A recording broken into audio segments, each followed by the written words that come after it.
This is an Enduro Pipeline Services how-to video for properly uploading the data from the Techless Caliper tool to Enduro headquarters.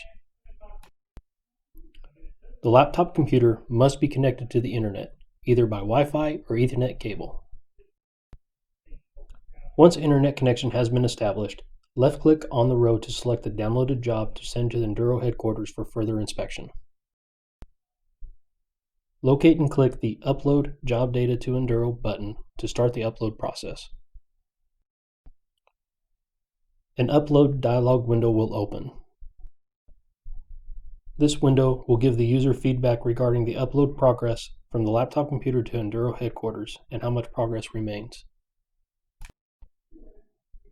Once the upload to Enduro headquarters has completed, the progress bar will show 100% complete and the upload status will change to complete.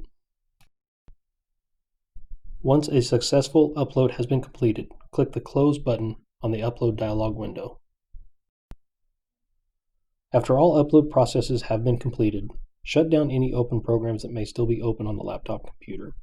Power down the laptop computer to conserve battery life, unplug any remaining equipment from the laptop computer, and return the laptop computer and all its components to the Pelican case until required again.